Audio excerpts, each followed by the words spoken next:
मैं हूं हरीश कुमार आपके साथ। आज हम बात करेंगे लेटिस क्या होता है, लेटिस के टाइप क्या होते हैं 1D में, 2D में, 3D में और 3D में। फिर उसके बाद यूनिट सेल्स क्या होती है, यूनिट सेल्स के टाइप्स क्या होते हैं, ठीक है। और रेडियस, यूनिट सेल की रेडियस और उसकी एज लेंथ के बीच में क्या रिलेशन होता है, ये सब चीज़ें आज के सेशन में हम सीखेंगे। ठीक है, चलिए शुरू करते हैं। तो सबसे पहले लेटिस की बात करना चाहूँगा मैं। What is lattice? What is lattice? तो आपके पास में कोई भी स्पेस है, सपोज ये स्पेस है, ये खाली जगह है, स्पेस है और इसके अंदर पॉइंट्स का, किसका, पॉइंट्स का रेगुलर अरेंजमेंट हो, पॉइंट्स का रेगुलर अरेंजमेंट हो। पॉइंट्स हैं, ये पॉइंट है, इसके बाद इतनी ही दूरी पे ये पॉइंट है, इतनी ही दूरी पे ये पॉइंट है, इतनी दूरी पे ये पॉइंट है। ऐसे ही ये तो बोर्ड हो गया, लेंथ और हाइट 2D का हो गया बोर्ड। अगर मैं यहाँ पे इधर की तरफ भी आऊँ, बाहर की तरफ, और इस तरह से लेंथ, ब्रेड्थ और हाइट तीनों डायरेक्शन में आपके पास में जो पॉइंट्स हों वो सेम दूरी पे हों, रेगुलर अरेंजमेंट हो, regular arrangement of points in 3 dimensional space is called lattice. और इसको स्पेस लेटिस भी कहते हैं। क्या कहते हैं इसको? Space lattice. डेफिनेशन क्या निकल के आती है इसकी? 3 dimensional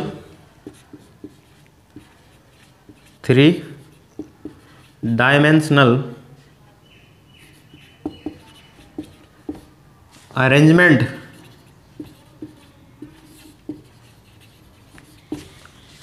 of points, 3 dimensional arrangement of points in regular way is called lattice। या फिर दूसरे शब्दों में इसको ऐसे भी लिख सकते हैं आप, रेगुलर अरेंजमेंट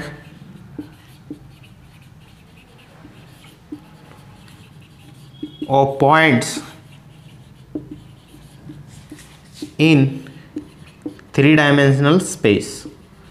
3D स्पेस में पॉइंट्स का रेगुलर अरेंजमेंट क्या कहलाता है? लेटिस या स्पेस लेटिस कहलाता है। ठीक है जी। अब इसकी क्या क्या खासियत है? खासियत क्या है देखिए, अगर इन पॉइंट्स को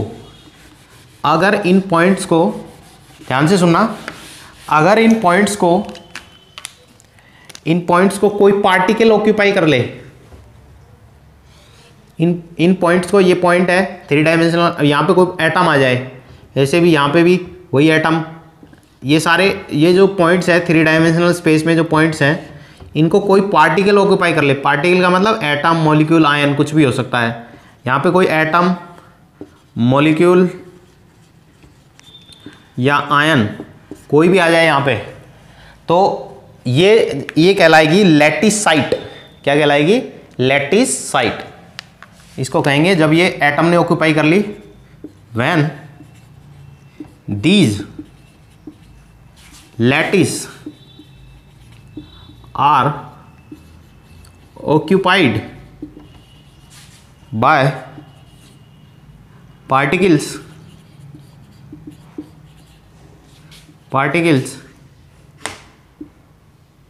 these sites called as lattice site। ठीक है, लैटिस साइट हो गई है। अब क्या क्या प्रॉपर्टीज है इसकी, क्या क्या प्रॉपर्टीज है? 1-2 प्रॉपर्टीज है, पढ़ लेते हैं हम। इतना ज़्यादा इंपॉर्टेंट तो है नहीं, लेकिन फिर भी पढ़ लेते हैं, क्या पता कभी कहीं से पूछ ले अपने से, तो पूरा हम कवर करते हुए चलेंगे। सबसे पहले जो लेटिस पॉइंट है उसके ऊपर जो मॉलिक्यूल है, ये लेटिस पॉइंट हो गया क्योंकि इसके ऊपर पार्टिकल आ गया। पार्टिकल आने के बाद लेटिस साइट है या लेटिस पॉइंट है। लेटिस साइट को लेटिस पॉइंट भी बोल सकते हैं। लेटिस साइट के आसपास में आजू बाजू अगल बगल, यहाँ पे भी ऊपर की तरफ भी और यहाँ पे बाहर की तरफ भी, ठीक है, हर तरफ सेम एनवायरनमेंट होगा। क्या होगा? सेम एनवायरनमेंट होगा। तो each lattice site has same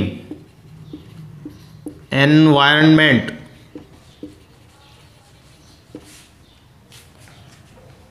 all around.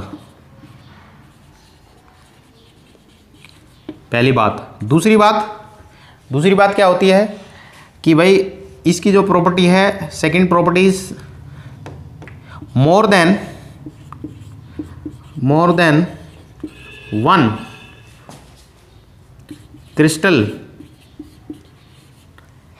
Has same lattice. ये बात आप पढ़ चुके हो कि एक से ज़्यादा जो क्रिस्टल हैं वो एक जैसा लेटिस रख सकते हैं। अरेंजमेंट ऑफ पार्टिकल्स उनका एक जैसा हो सकता है। कैसे? अरे भाई पिछली क्लास में पढ़ा था मैंने, FeSO4.7H2O, ऐसे ही CuSO4.7H2O, CuSO4.7H2O, और यहाँ पे तो इसको हम कहते हैं रेड विट्रॉयल, और इसको कहते थे हम ग्रीन विट्रॉयल। ठीक है जी। तो ये जो हैं इनका, ये अलग अलग टाइप के पार्टिकल्स हैं, लेकिन इसका क्रिस्टल लेटिस क्या है, इन दोनों का सेम हो सकता है। तो क्या कह सकते हो, more than one crystal has the same lattice arrangement या सेम लेटिस। ठीक है जी, ठीक है। ये प्रॉपर्टीज होगी हमारे पास में। अब हम बात करते हैं वन डायमेंशनल अरेंजमेंट क्या होगा, और टू डायमेंशनल अरेंजमेंट और थ्री डायमेंशनल अरेंजमेंट क्या होगा लेटिस का। तो ठीक है जी, ये देखते हैं। सबसे पहले वन डायमेंशनल अरेंजमेंट। अब एक वन डायमेंशनल का मतलब क्या होता है, ना उसकी लेंथ हो, ना एक ही चीज़ हो आपके पास में, या तो लेंथ, ब्रेड्थ और हाइट। ठीक है। तो आप वन डायमेंशनल अरेंजमेंट में क्या कर सकते हो, वन डायमेंशनल अरेंजमेंट या वन डायमेंशनल लैटिस क्या हो सकता है भाई, वन डायमेंशनल लेंथ के अकॉर्डिंग पॉइंट्स अरेंज्ड हो, ठीक है, या फिर आपके ऐसे ब्रेड्थ के अकॉर्डिंग हो, या फिर आपकी हाइट के अकॉर्डिंग हो। ऐसे मैं ये हाइट के लिए बनाता जा रहा हूँ, ये बड़ा है, ये फिर छोटा है, फिर ये छोटा है, ये छोटा है, इसका मतलब दूर की तरफ जा रहे हैं हम। तो ऐसे परपेंडिकुलरली टू द बोर्ड। तो ये वन डायमेंशनल अरेंजमेंट में ये हो सकता है, और कोई अरेंजमेंट नहीं बन सकते अपने पास में। वन टाइप का अरेंजमेंट है, इसको देख लो, एक तरीके से ही है। अगर मैं 2D की बात करूँ, 2D लेटिस की बात करूँ, 2D लेटिस, तो कैसे बनेगा 2D लेटिस। देखियो भाई, अपने पास में 2D लेटिस बनाने में दो चीज़ें आ गई। एक तो लेंथ होगी, उसमें लेंथ होगी, ब्रेड्थ भी होगी, साथ में अपने पास में एंगल भी होंगे, एंगल्स। तो कितने टाइप के अरेंजमेंट बन सकते हैं 2D लेटिस में? लगभग 5 टाइप के अरेंजमेंट बन सकते हैं। लगभग 5 type of arrangement can be made in 2D lattice. How? Let's see. जैसे आपके पास में अरेंजमेंट है पार्टिकल्स का, ऐसे पूरे क्रिस्टल के अंदर अरेंजमेंट है। अब आप देखेंगे, इन दोनों को मैं जोड़ दूँ, इन चारों पॉइंट्स को, कोई भी 4 पॉइंट्स को जोड़ दूँ पूरे लेटिस के अंदर, ऐसे पूरा फैला हुआ है ये लेटिस, ठीक है, 2D के अंदर। तो ये 4 पॉइंट को जोड़ रहे हैं। तो यहाँ पे देखना, आपको देख रहे हैं ये वाली हाइट, ये और ये सब बराबर हैं, और ये एंगल कितना है, 90 है। तो क्या कहते हैं इसको? अरे भाई छोटी क्लास में पढ़ा है, लेंथ और ब्रेड्थ बराबर हो, 2 डायमेंशनल ऑब्जेक्ट हो और एंगल 90 हो, तो क्या कहलाएगा? स्क्वायर। क्या कहलाएगा? स्क्वायर अरेंजमेंट बन रहा है अपने पास में, स्क्वायर अरेंजमेंट, या फिर स्क्वायर लेटिस कह सकते हैं इसको। ठीक है जी। और क्या बन सकता है? अगर ये पॉइंट्स, अरेंजमेंट का पॉइंट्स जो है वो ऐसे हो, थोड़ा ऐसे हो, सपोज इस तरह से अरेंजमेंट हो, तो आप क्या कर सकते हैं, अगर ये पूरा क्रिस्टल है और उसके कोई भी 4 पॉइंट्स को अपन जोड़ दें, तो इस तरह से अपने को एक अरेंजमेंट मिलता है। ठीक है, थोड़ा सा सुंदर बना देता हूँ इसको। ये इस तरह का अरेंजमेंट बनता है। तो ये क्या है, ये क्या कहलाएगा, अरे पैरेलल लाइन्स हैं, चारों लाइन पैरेलल है, तो ये क्या कहलाएगा, पैरेललोग्राम। ये वाली लाइन इसके पैरेलल है, ये वाली लाइन इसके पैरेलल है, ये क्या कहलाएगा, पैरेललोग्राम। ऐसा अरेंजमेंट बन सकता है। और क्या अरेंजमेंट बन सकता है भाई, और अरेंजमेंट बन सकता है जैसे आपके पास में हम बना लें, इसी में बना सकते हैं, यहाँ पे बना सकते हैं आप,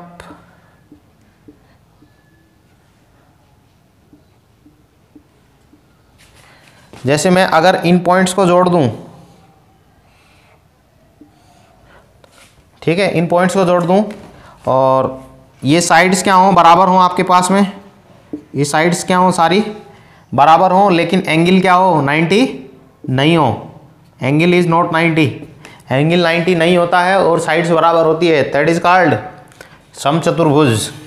क्या कहते हैं उसको, समचतुर्भुज, रोम्बस। तो ये आपके पास में रोम्बस बन गया। इस तरह से और अरेंजमेंट भी बना सकते हैं, जैसे आप बना सकते हैं एक हेक्सागोनल, हेक्सागोनल अरेंजमेंट भी बनता है, जैसे आपके पास में ऐसे, हालांकि आपने सिलेबस में 2D स्ट्रक्चर नहीं है, लेकिन आपको समझना ज़रूरी है। इस तरह से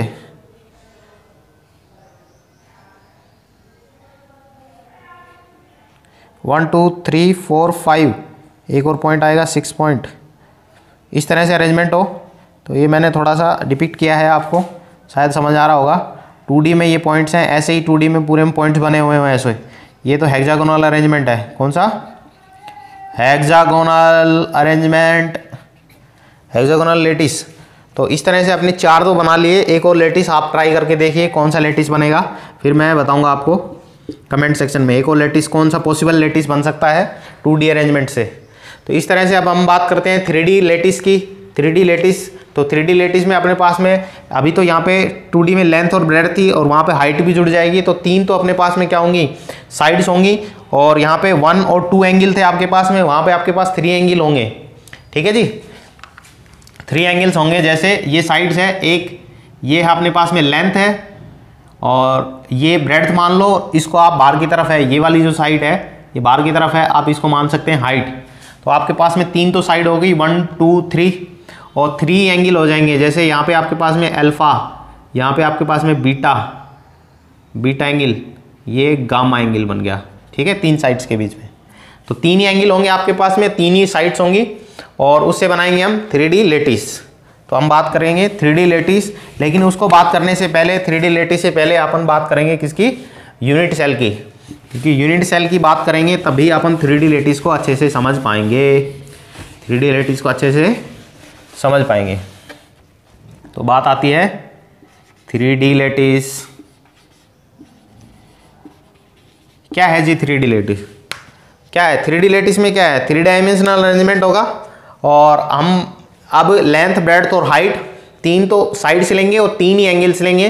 3 साइड और 3 एंगल्स की हेल्प से हम कितने पॉसिबल स्ट्रक्चर बना सकते हैं, वो कहलाएगा आपका 3D लेटिस बनेंगे। कितने बनेंगे वो सब बात करेंगे हम। लेकिन अब सपोज एक पॉइंट यहाँ पे था, देखिए एक पॉइंट यहाँ पे था, एक पॉइंट ये था, एक ये था, एक ये था, एक ये था, एक ये था, एक ये था, एक ये था, ऐसे बहुत सारे पॉइंट थे, सभी को मैंने जोड़ दिया। ठीक है, तो मेरे पास में क्रिस्टल बन रहा है। क्या बन रहा है, क्रिस्टल बन रहा है। अब इस क्रिस्टल के एक मिनिमम यूनिट, मैंने सारे पॉइंट्स को जोड़ा, इन पॉइंट्स को जोड़ने से एक मेरे पास में एक मिनिमम स्ट्रक्चर ऐसा आएगा। अब इस स्ट्रक्चर को मैं वापस रिपीट करूं, ये बन जाएगा, इसको वापस रिपीट करूं, ये बन जाएगा, इसको वापस यहाँ पे रिपीट करूं तो ये बन जाएगा। ऐसे पूरे में रिपीट करता जाऊं तो मेरे पास में 3 डायमेंशनल अरेंजमेंट बनेगा। वापस सुनिएगा, मैंने एक मिनिमम पॉइंट्स को, ऐसे पॉइंट्स को जोड़ा है, उनको जोड़ने के बाद में मैं उनको रिपीट करूं तो मेरे पास में पूरा का पूरा एंटायर लेटिस जनरेट हो सकता है। ठीक है, तो ये जो मिनिमम जो स्ट्रक्चर बना है that is called unit cell, that is called unit cell. What is unit cell? Unit cell is the smallest unit which is repeated again and again to form the entire lattice, to form the entire lattice। सबसे पहले definition लिखेंगे unit cell. Unit cell, unit cell बहुत ही important topic है। ठीक है जी, इससे सवाल पूछे जाते हैं, डायरेक्टली सवाल पूछे जाते हैं, तो मोस्ट हॉट टॉपिक है ये। ठीक है, यूनिट सेल द मिनिमम या स्मॉलेस्ट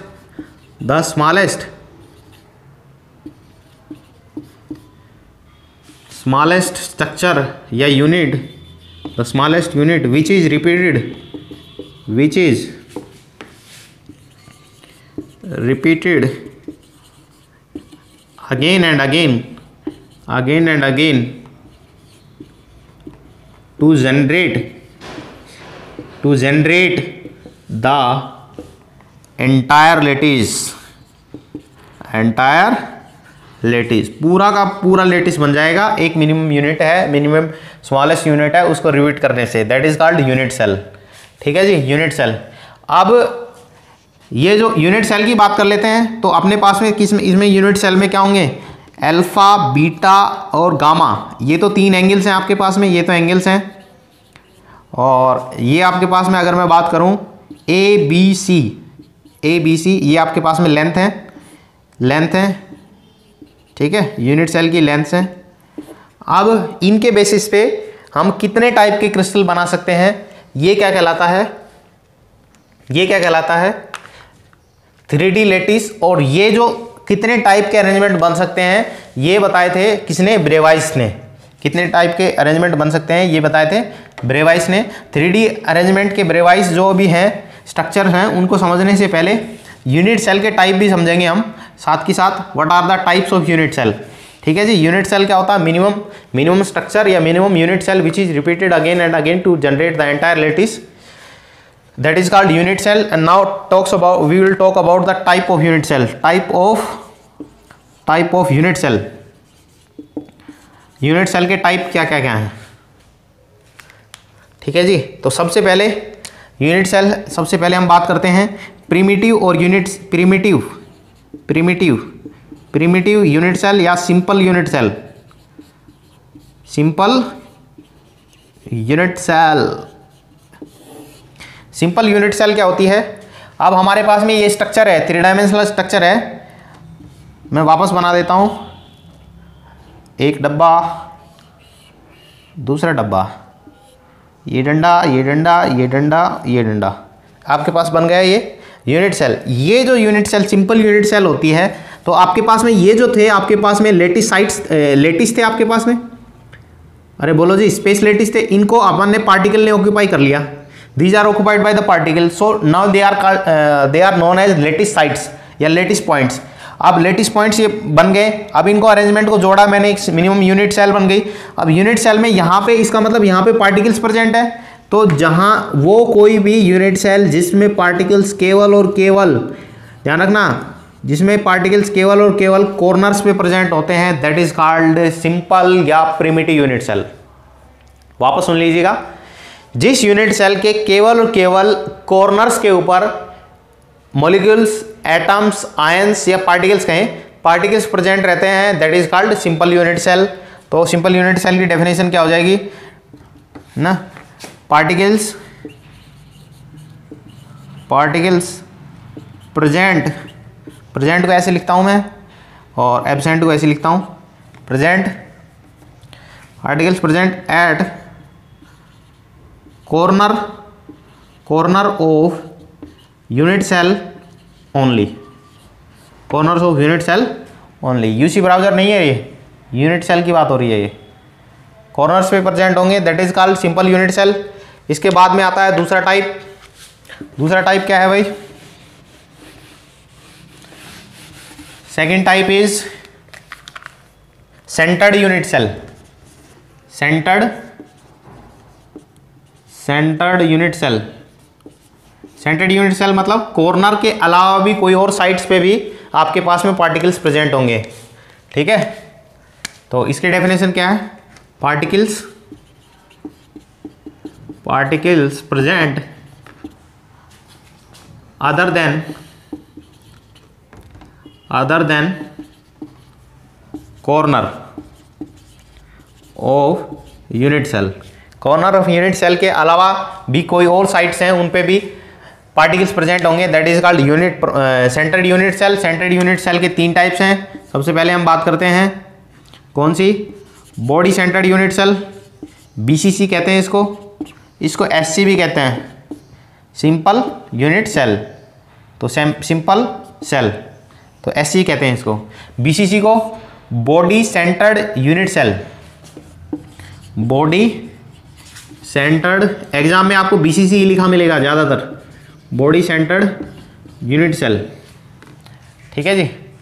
बीसीसी क्या है, इसमें जो एटम होंगे वो यूनिट सेल के कॉर्नर्स के अलावा यूनिट सेल के सेंटर पे भी प्रेजेंट मिलेंगे आपको, यूनिट सेल के कॉर्नर के अलावा उसके सेंटर्स पे भी प्रेजेंट मिलेंगे। इसका मतलब कॉर्नर्स पे तो यहाँ पे तो होंगे इलेक्ट्रॉन्स या फिर एटम्स, पार्टिकल्स, व्हाटएवर, यहाँ पे तो होंगे, साथ में ये जो पूरा डब्बा है, डब्बे के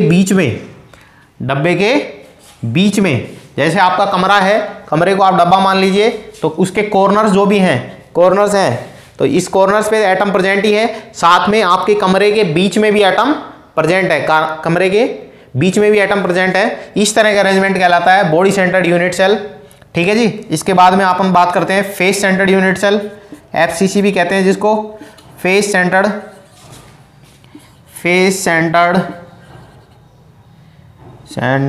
यूनिट सेल।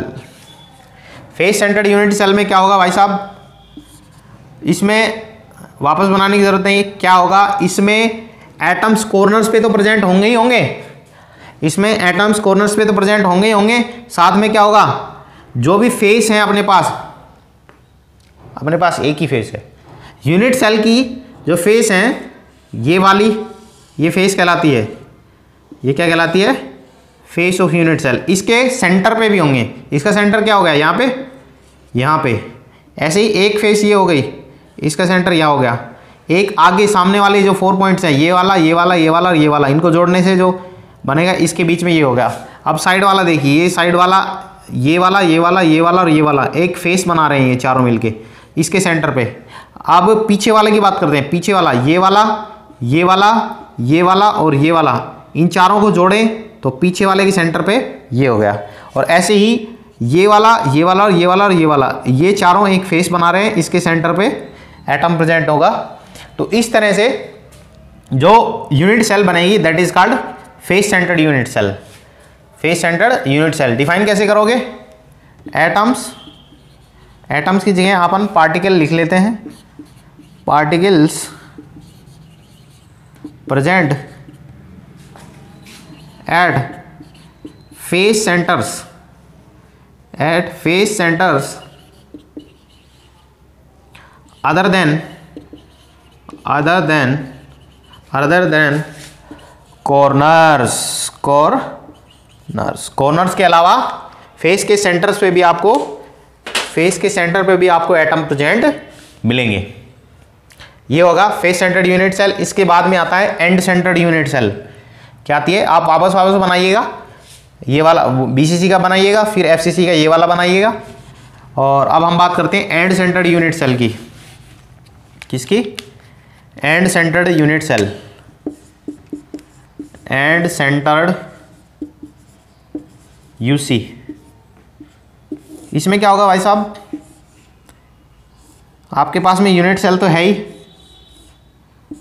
डंडा, ठीक है। यूनिट सेल में कॉर्नर पे तो एटम प्रेजेंट ही होंगे।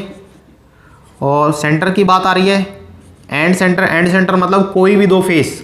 कितने फेस थे टोटल, 1 2 3 4 5 6 फेस थे।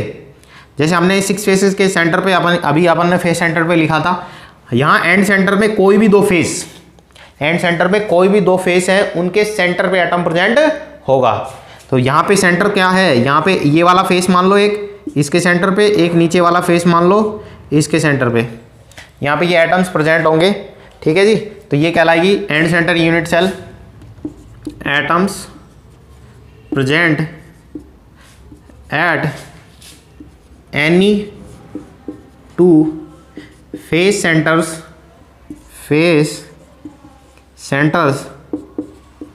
other than corners, other than corners. Corners के अलावा एंड सेंटर यूनिट सेल में फेस, कोई भी दो फेसेस हैं उनके ऊपर प्रेजेंट होंगे आपके पार्टिकल्स। अब हम बात करते हैं, ये तो आपके पास में यूनिट सेल होगी। टोटल बात करें तो आपके पास में 4 टाइप की यूनिट सेल हो गई, simple unit cell, body centred unit cell, face centred unit cell end centred unit cell. अब इस तरह की यूनिट सेल हो आपके पास में अल्फा बीटा गामा, ये 3 एंगल्स हैं, ए बी सी 3 साइड्स हैं। इनके बेसिस पे कितने पॉसिबल स्ट्रक्चर मिले अपने को, कितने पॉसिबल स्ट्रक्चर मिले, ये एक स्टडी की गई थी। ये स्टडी की थी ब्रेवाइस नाम के एक साइंटिस्ट ने, और उसने ऐसे पॉसिबल स्ट्रक्चर बना के देखे थे। तो टोटल 14 टाइप के ऐसे स्ट्रक्चर बने थे। टोटल कितने? 14 टाइप के ऐसे स्ट्रक्चर बने थे। उन स्ट्रक्चर्स को रिप्रेजेंट किया गया था एक टेबल की फॉर्म में। 7 क्रिस्टल सिस्टम बनते हैं, 7 क्रिस्टल सिस्टम बनते हैं। उनके अंदर 14 यूनिट सेल्स होती हैं। उनके एग्जांपल्स भी हैं। मैंने एक वीडियो बनाया हुआ है short top tips and tricks के नाम से, उसमें आप प्लेलिस्ट में जाके उसको वॉच कर सकते हैं। ठीक है जी, वापस आके इसको हम कंटिन्यू कर लेंगे और आप वहाँ जाके देखिए। इसका अगर प्लेलिस्ट में नहीं जाना तो यहाँ पे आई बटन दिया हुआ है, उस आई बटन पे क्लिक कीजिए और उसको पूरा देख के ब्रेवाइस लेटिव वहाँ पे कंसेप्ट कंप्लीट हो गया है। ब्रेवाइस लेटिव वहाँ पे कंप्लीट हो गया है, तो यहाँ पे डिस्कस वापस करने की ज़रूरत नहीं है। अब हम बात करेंगे number of atoms per unit cell. Number of atoms per unit cell, एक यूनिट सेल के अंदर कितने एटम्स प्रेजेंट होते हैं। जैसे हमारे पास में अलग अलग तरह की यूनिट सेल्स थी, अलग अलग तरह की यूनिट सेल्स थी, उनके अंदर कितने एटम्स प्रेजेंट होते हैं। तो नेक्स्ट टॉपिक है अपना number of atom per unit cells. ठीक है जी, बहुत हॉट टॉपिक है। Always most of the times लगभग मैं बात करूँ तो कम से कम डायरेक्टली 5 से 7 बार क्वेश्चन पूछे गए हैं नीट या जेईई एग्जाम्स में, और इनडायरेक्टली इसके बेसिस पे क्वेश्चन तो आते ही रहते हैं। हर बार लगभग हर बार ऐसे क्वेश्चन आते ही रहते हैं। तो ये सबसे इंपॉर्टेंट है, ध्यान रखिएगा, पूरा फोकस रखिएगा। ठीक है जी, ईयरफोन लगा लीजिएगा और शांत वाले माहौल में बैठ के हम बात करेंगे। अब सबसे पहले यूनिट सेल्स के बाद में number of atoms, number of atoms per unit cell. ठीक है, यूनिट सेल के लिए यूसी लिख रहा हूं। तो सबसे पहले हम बात करेंगे सिंपल यूनिट सेल, एससी की बात करेंगे। सिंपल यूनिट सेल हमने बात की थी। सिंपल यूनिट सेल में क्या होता है, आपके पास में एटम्स क्या होते हैं, यूनिट सेल के केवल और केवल कॉर्नर्स पे प्रेजेंट होते हैं।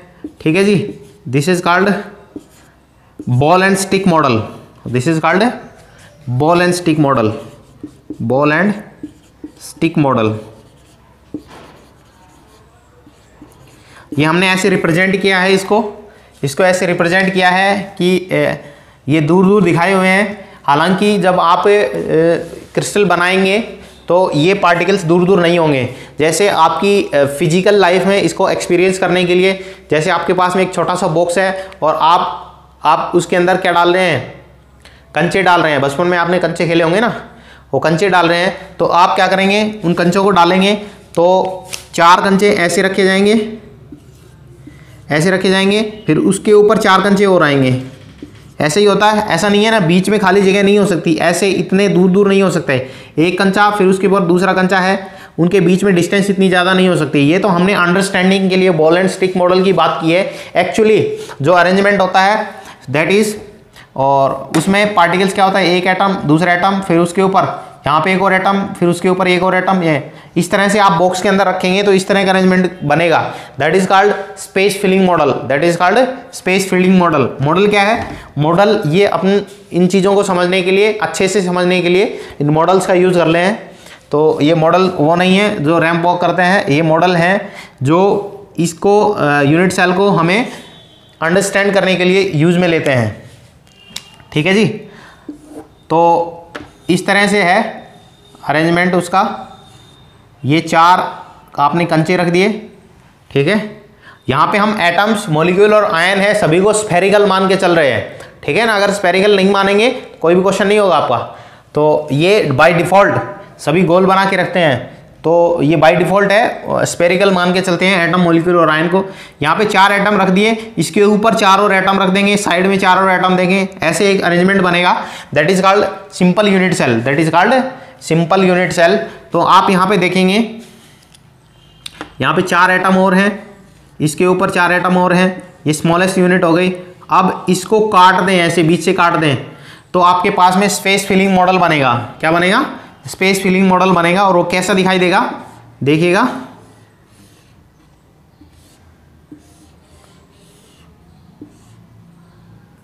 अभी भी हालांकि मैं थोड़ा दूर दूर दिखाऊंगा ताकि आपको अच्छे से समझ आ जाए। डंडा डंडा डंडा डंडा, ठीक है जी। अब ये वाला जो कॉर्नर है, इसके ऊपर ऐसे एटम आया हुआ है कोई, ऐसे ये वाला कॉर्नर है, इस पे भी एटम होगा। इस वाले कॉर्नर की बात करूं, क्योंकि इस वाले कॉर्नर पे यहाँ पे ये कट गया ना, ये एटम कट गया, ऐसे ये कट गया, ऐसे नीचे कट गया, ऐसे यहाँ पे कट गया, यहाँ पे, और ये थोड़ा बड़ा बना दिया मैंने, इसको छोटा कर लेते हैं। पिताजी की पैंट एक बुलंद छोटी कर दो, ठीक है। इस तरह से अगर इन सभी को एक साथ दिखाई दे तो इस तरह का स्ट्रक्चर दिखता है, ठीक है। अब इसके अंदर कितने एटम्स होंगे, तो देखिए इसकी हेल्प से समझते हैं कितने एटम्स होंगे। सपोज हमारे पास में ये यूनिट सेल है, इस यूनिट सेल को ये वाली यूनिट सेल मान लेता हूँ, ये वाली यूनिट सेल ये वाली है।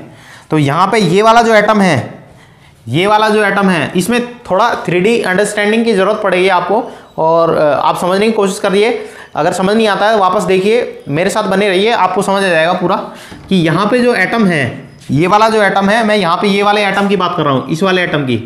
तो ये वाला जो एटम है कितनी यूनिट सेल्स के अंदर आ रहा है, एक एटम है, इस वाली यूनिट सेल के अंदर भी आ रहा है, इस वाले के अंदर भी आ रहा है, इस वाले के अंदर भी आ रहा है, और इस वाले के अंदर भी आ रहा है। टोटल कितनी है? 1 2 3 4 के अंदर आ रहा है। और एक ऐसा ही सिस्टम मेरे पास में यहाँ पे है, देखिएगा ये सिस्टम है, मैंने इसके ऊपर सीधा इंपोज कर दिया ये वाला सिस्टम। इसका मतलब ये जो एटम है गोल है, तो ये बाहर वाले 2 के ऊपर जो यूनिट सेल होगी उसमें भी आएगा, 1 के ऊपर यूनिट सेल होगी उसमें भी आएगा, 3 के ऊपर यूनिट सेल होगी उसमें भी आएगा, 4 के ऊपर यूनिट सेल होगी उसमें भी आएगा।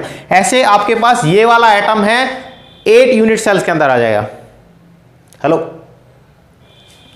ये वाला जो एटम है 8 यूनिट सेल्स के अंदर आ जाएगा। तो एक एटम है 8 यूनिट सेल्स के अंदर आ रहा है, एक एटम है वो 8 यूनिट सेल्स के अंदर आ रहा है। तो एक यूनिट सेल के अंदर उसका कितना पार्ट है? एक यूनिट 8 यूनिट सेल के अंदर आ रहा है हमारे पास में 1 एटम मॉलिक्यूल या पार्टिकल जो भी है। और 1 यूनिट सेल के अंदर कितना आएगा इसका पार्ट? 1/8 पार्ट। एक यूनिट सेल के अंदर इसका कितना पार्ट होगा? 1/8 पार्ट होगा, ठीक है।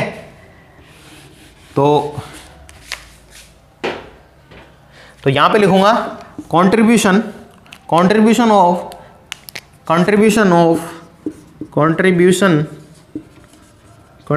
Of 1 atom per unit cell. एक यूनिट सेल के अंदर कंट्रीब्यूशन कितना है एक एटम का? कॉर्नर वाले का। कौन से वाले का? कॉर्नर। यहाँ पे सारे कॉर्नर हैं तो यहाँ पे लिखने की जरूरत नहीं है। कितना है? 1/8, ठीक है। टोटल कितने कॉर्नर थे यूनिट सेल में? सिंपल यूनिट सेल में 8। नंबर ऑफ कॉर्नर्स, अरे भाई कितने कॉर्नर्स थे? 1 2 3 4 5 6 7 8 कॉर्नर्स थे। एक कॉर्नर पे 1/8 कंट्रीब्यूशन है, तो यहां पे निकाल दूंगा मैं total number of atoms per unit cell. कितने हो गए भाई? 8 तो कॉर्नर है, एक का कंट्रीब्यूशन कितना है? 1/8। तो हमारे पास आ जाता है 1, खूबसूरत रूप से 1 एटम पर यूनिट सेल। इसका मतलब क्या है भाई कि ये जो टुकड़े हैं, ये जो एक के एटम इतना टुकड़ा आ रहा है, ऐसे करके ये 8 टुकड़े हैं। अगर इन 8 टुकड़ों को जोड़ा जाए तो लगभग आपके पास में एक एटम बन जाएगा। तो एक यूनिट सेल के अंदर इफेक्टिवली एक ही एटम आ रहा है, ठीक है जी। ये हो गया सिंपल यूनिट सेल की बात। अब हम बात करते हैं बीसीसी की। किसकी बात करते हैं? बीसीसी की। तो सिंपल यूनिट सेल के अंदर 1 एटम पर यूनिट सेल होता है। अब हम बात करेंगे किसकी? बीसीसी की। इसकी बात करते हैं, बीसीसी की बात करते हैं, base centred unit cell. Base centred unit cell है बीसीसी की। Body centred unit cell, body centred unit cell, body centred unit cell है। तो इसके अंदर हमने बात की थी अभी, ये बार बार बनाना पड़ेगा आपको, डंडा डंडा डंडा डंडा। ये एटम है आपके पास में सभी कॉर्नर्स पे, और बॉडी सेंटर में कहा था बॉडी के सेंटर पे बॉक्स के बीच में भी एटम होगा, बॉक्स के बीच में भी एटम होगा। तो एक कॉर्नर का कंट्रीब्यूशन कितना है भाई साहब? वही रहेगा 1/8 ही रहेगा। और जो बीच वाला है, अरे भाई डब्बे के बीच में कोई भी एटम होगा वो किसी से शेयर होगा क्या? नहीं होगा, वो केवल और केवल पूरा का पूरा एक यूनिट के अंदर ही होगा। तो सेंटर का कंट्रीब्यूशन क्या हो जाएगा? Contribution of 1 atom per unit cell. ठीक है, ये किसके लिए है? Of corner atom, corner atom. और हमें बॉडी अंदर जो है सेंटर में अंदर है उसका कंट्रीब्यूशन क्या होगा? कंट्रीब्यूशन क्या होगा? Body centre particle, body centre particle contribution, उसका कंट्रीब्यूशन है पूरा का पूरा 1। तो इफेक्टिवली क्या हो जाएगा? इफेक्टिवली नंबर ऑफ एटम्स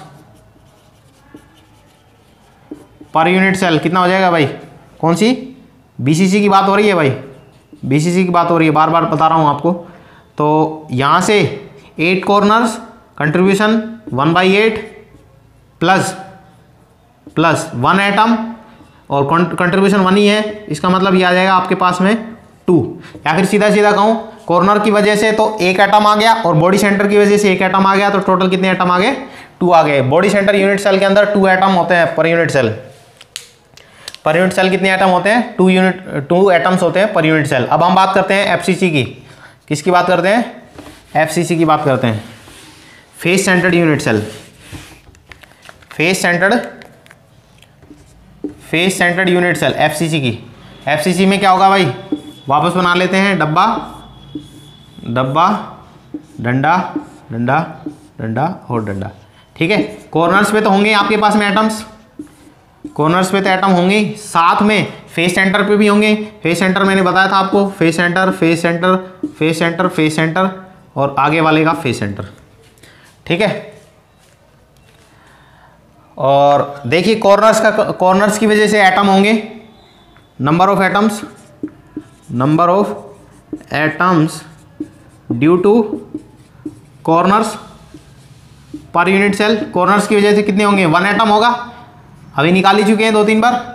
और फेस सेंटर, अब देखिए आपका कमरा है और कमरे के छत के ऊपर एक एटम है बीच में, सेंटर में एक एटम है। तो वो वाला जो एटम है, छत के ऊपर जो एटम है यहाँ पे, वो एटम है, वो किससे शेयर होगा? ऊपर के छत वाले जो कमरा है उससे भी शेयर होगा, और नीचे आपके जो कमरा है उससे भी शेयर होगा।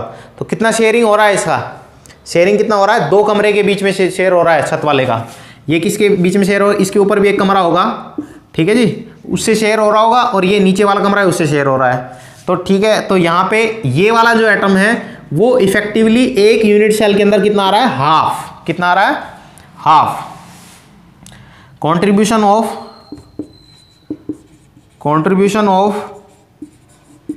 Face centred particle per unit cell कितना हो गया भाई? हाफ। और कितने एटम है total? Number of atoms at face centre कितने हैं भाई? 6। तो total number of atoms per unit cell effectively आ जाएंगे। देखिए आधा आधा आधा आधा आधा, ऐसे आधे आधे 6 हैं, 6 मल्टीप्लाइड बाय आधा, तो कितना आ गया? 3 एटम फेस सेंटर की वजह से, 1 एटम किसकी वजह से? कॉर्नर्स की वजह से। तो टोटल आ गए 4 एटम पर यूनिट सेल। अभी तक हमने देखा एससी में, सिंपल क्यूबिक यूनिट सेल में 1 एटम होता है पर यूनिट सेल, बॉडी सेंटर में होता है 2 एटम पर यूनिट सेल, और फेस सेंटर में होता है 4 एटम पर यूनिट सेल। ठीक है जी। अब हम बात करते हैं एंड सेंटर यूनिट सेल की। एंड सेंटर यूनिट सेल बिल्कुल आसानी है। End centre unit cell, end centre unit cell में देखिए, आप देखिए एंड सेंटर में क्या कहा था भाई, एक एटम जो है कोई भी कॉर्नर्स पे तो होंगे ही होंगे, साथ में फेस सेंटर, 2 फेस सेंटर, कोई भी 2 फेस सेंटर हैं, माना मैंने ऊपर वाला और नीचे वाला फेस सेंटर है, इनके ऊपर भी एटम प्रेजेंट होगा, इनके ऊपर भी एटम प्रेजेंट होगा।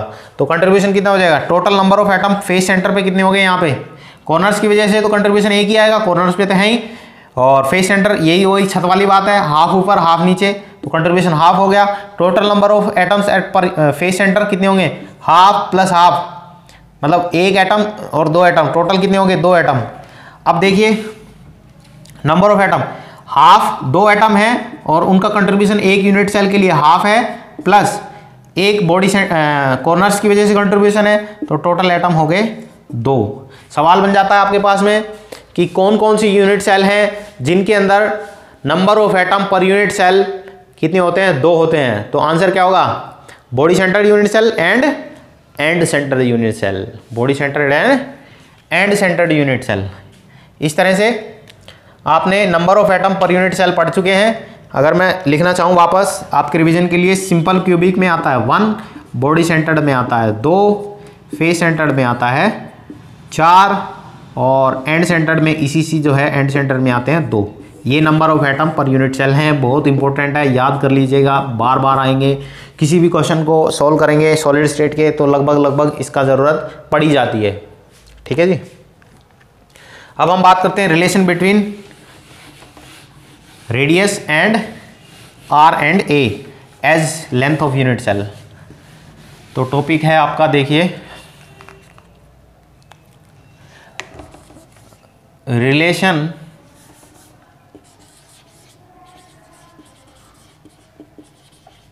Between radius of unit cell, radius of atom, radius of atom या पार्टिकल, एटम मान लेते हैं हम, atom and radius of atom को रिप्रेजेंट करते हैं R से, एंड एज लेंथ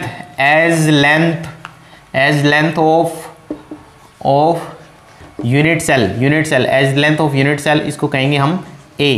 इनके बीच में रिलेशन निकालना है। 4 तरह की यूनिट सेल हैं, तो आप हर यूनिट सेल के लिए अलग अलग रिलेशन निकल के आएगा। तो सबसे पहले हम बात करते हैं सिंपल क्यूबिक यूनिट सेल के लिए रिलेशन क्या होगा। सिंपल क्यूबिक यूनिट सेल, अपने पास में एक यूनिट सेल ये है जिसमें एटम कॉर्नर पे प्रेजेंट है। अब हमने कहा था कि भाई ये तो बॉल एंड स्टिक मॉडल है, हालांकि एक्चुअल में देखेंगे तो ये वाला एटम इसके ऊपर रखा हुआ है, ये वाला एटम इसके ऊपर रखा हुआ है, इसके ऊपर रखा हुआ है, और यहाँ पे जो एटम है वो इसके ऊपर रखा हुआ है। तो इस तरह का अरेंजमेंट है। इसका मतलब ये एटम और ये एटम दोनों, ये जो एटम है इनको एक्चुअल में देखें तो ऐसे टिके हुए हैं एक दूसरे से, और ये बना रहे हैं ये लेंथ, ये साइड बना रही यूनिट सेल, इसकी लंबाई क्या है, A है सपोज। तो ये लंबाई हमारी क्या है, A है, इसके कॉर्नर सेंटर से, इसके सेंटर से। और ये जो है हमारे पास स्पेयर है, और उसकी सेंटर से लेकर उसकी सरकमफ्रेंस तक की डिस्टेंस होती है, वो क्या कहलाती है, रेडियस। क्या कहलाती है, रेडियस। तो ये भी रेडियस है और यहाँ पे ये भी रेडियस है। तो सिंपल क्यूबिक यूनिट सेल के लिए A इजिकल टू क्या आ जाएगा आपके पास में, 1 + 1 2R, ये वैल्यू आ जाती है। किसके लिए है भाई साहब, ये है सिंपल क्यूबिक यूनिट सेल के लिए, ये रिलेशन वैलिड रहेगा, A इजिकल टू 2R। बहुत ही सिंपल है, आसान भाषा में हमने समझ लिया। ऐसे ही हम बात करते हैं दूसरे नंबर पे, मैं बात करूंगा किसकी, फेस सेंटर्ड की बात करूंगा, फेस सेंटर्ड यूनिट सेल की बात करूंगा। इसका कुछ लॉजिक है, उसके बाद हम बात करेंगे, बताएंगे। तो फेस सेंटर्ड में क्या होगा, आपके पास में एटम्स थे, कॉर्नर्स पे तो प्रेजेंट थे ही, और फेस के सेंटर्स पे भी प्रेजेंट थे। इन चीज़ों को मैं बार बार इसलिए कह रहा हूँ कि आप बार बार सुनेंगे तो एटलीस्ट आपको अभी के अभी याद हो जाएगा। ठीक है, तो फेस सेंटर्ड यूनिट सेल में क्या होगा, तो ये जो एटम है, ये वाला atom number 1 atom, number 2 atom और नंबर 3 एटम, या फिर 4, इसको कहें 5 और 2, ठीक है। ये सारे आपस में क्या है, टचड हैं। तो इसका एक्चुअल व्यू दूं, इधर से इसका व्यू दूं मैं आपको, इधर से इसका व्यू दूं, लो व्यू इसका, ठीक है। इधर से देखो आप इसको कैसे दिखेंगे आपको, ये एटम और ये एटम, ये एटम, ये एटम और ये एटम, ये जो हैं ये 1 नंबर का है, ये 2 नंबर का है, ये 3 नंबर का है, ये 4 नंबर का है और ये 5th नंबर का है। इस तरह से हैं। यहाँ पे आप देखिए ये जो है 1 और 4 नंबर का एटम है, वो तो बना रहे हैं ए, क्या बना रहे हैं भाई साहब, ए बना रहे हैं। ऐसे ही 4 और 5 ये भी क्या है, लेंथ ही है। अरे भाई साहब ये भी ए ही है, ये भी ए है, ये भी ए है, ये भी ए है, ठीक है जी। और लेकिन ये यहाँ से यहाँ तक है आर, अब कैसे निकालें, लेकिन मुझे पता है यहाँ से यहाँ तक है ये भी आर है, यहाँ से यहाँ तक है ये भी आर है, और यहाँ से यहाँ तक है ये भी आर है, क्योंकि ये भी एक सर्किल है, रेडियस है, और यहाँ से यहाँ तक ये भी आर है, ठीक है जी। बोलो जी, तो ये भी ए है आपके पास में, ये भी ए है, ये भी ए है। तो मैं इस वाले की बात कर रहा हूँ। ये अपने पास में देखो एक सर्किल ट्राइंगल बन गया, राइट एंगल ट्राइंगल बन गया। तो हम यहाँ से क्या करेंगे, इसको नाम देता हूँ मैं ए, बी और सी। राइट एंगल ट्राइंगल है, पाइथागोरस थ्योरम, क्या पाइथागोरस थ्योरम लग जाएगी। अरे सर नीट वाले बच्चे कह रहे हैं कि मुझे ऐसा सुनने में आ रहा है कि कह रहे हैं कि सर मैथ्स से बचने के लिए तो हमने बायो ली थी। कोई बात नहीं, इतनी मैथ्स तो आपको आनी चाहिए। तो देखिए ये आपके पास में एक राइट एंगल ट्राइंगल हो गया, तो आपने पढ़ा होगा राइट एंगल ट्राइंगल है आपके पास में। अगर ये आपके पास में ए है और ये आपके पास में ए है, तो ये कितना होगा, है ना। बेस दे रखा है आपको, और ये आपको दे रखी है हाइट। तो आपके पास में ये डायगोनल क्या होगा इसका, तो आपके पास में पाइथागोरस जो थ्योरम थी वो क्या थी, अंडर रूट ऑफ बेस का स्क्वायर प्लस हाइट का स्क्वायर, राइट। ये अपने को अगर निकालना है, अगर ए सी और बी, ए सी निकालना है, तो क्या हो जाएगा, ए बी, मतलब ए बी का स्क्वायर, ए बी जितनी भी लेंथ है उसका स्क्वायर, प्लस में हाइट क्या है, बी सी, क्या है हाइट, बी सी। तो इनको ऐड कर देंगे, तो ये जो हाइट है अपने पास में, ए सी की जो लंबाई है वो आ जाएगी, ए बी की लेंथ कितनी है, ए बी की लेंथ है ए का स्क्वायर, प्लस बी सी कितना है, ए का स्क्वायर। ये आ गया आपके पास में ए प्लस ए का स्क्वायर, क्या आ गया, 2a स्क्वायर का रूट ए सी, और रूट हटाएंगे तो क्या आ जाएगा, A C is equal to root two और ए का स्क्वायर से अंडर रूट कट जाएगा, तो ये आ जाएगा आपके पास में ए, √2a। तो ए सी की वैल्यू आ गई आपके पास में, ए सी की वैल्यू आ गई √2a, और ए सी की वैल्यू आपको पता भी है, ऐसे देखें तो ये भी r है, 2r 3r और 4 टाइम्स ऑफ r, ये वैल्यू है 4 टाइम्स ऑफ r के बराबर। तो दोनों को बराबर रख दें तो आपके पास में √2a इज इक्वल टू आ जाएगा 4r, √2a is equal to आ जाएगा 4r। ये रिलेशन आता है आपके पास में, ठीक है जी। ऐसे ही अगर मैं बात करूं किसकी, बॉडी सेंटर्ड यूनिट सेल की, किसकी, बॉडी सेंटर्ड यूनिट सेल की। तो बॉडी सेंटर्ड यूनिट सेल में क्या होगा, एटम्स आपके पास में फेस सेंटर पे नहीं होंगे, कहाँ पे होंगे, कॉर्नर्स में होंगे, और बॉडी के सेंटर पे होंगे, होंगे। तो ये देखिएगा बहुत ही अद्भुत कंसेप्ट है ये। अब हमने ये मान लिया था ए, देखिए ये माना था ए, इसको माना था सी, और इसको माना था हमने बी, ठीक है जी, इसको माना था हमने बी। अब ये बॉडी सेंटर है, बॉडी सेंटर में क्या है कि ये वाला एटम और ये वाला एटम टच कर रहा है।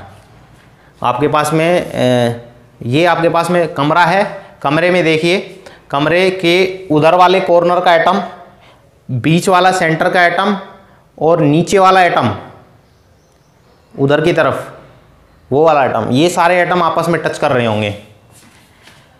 या फिर दूसरे शब्दों में कहूँ, ये वाला एटम, ये वाला एटम या ये वाला एटम, ये सारे टच कर रहे हैं। थोड़ा सा आपको विजुअलाइज करना पड़ेगा बीसीसी कैसा होता है। तो ये बॉल एंड स्टिक मॉडल में आपको अच्छे समझ में आ गया। स्पेस फिलिंग मॉडल जो है, स्पेस में कैसे होते हैं, अरेंज होते हैं, तो इस तरह से अरेंजमेंट होते हैं। देखिए ये चार, आपने चार कंचे रख दिए और यहाँ पे एक बीच में एक कंचा रख दिया, ठीक है। फिर उस कंचे के ऊपर चार कंचे हो रहे हैं, ठीक है। तो ये बीच में एक कंचा आने की वजह से ये ऊपर वाला जो कंचा है वो सबसे नीचे वाले कंचे को टच नहीं कर रहा है, ठीक है जी। ये चारों टच कर रहे हैं इसको, और ये चारों टच कर रहे हैं इसको, लेकिन ये वाला इसको टच नहीं कर रहा है क्योंकि इसके बीच में ये वाला एटम प्रेजेंट है। I hope you got it.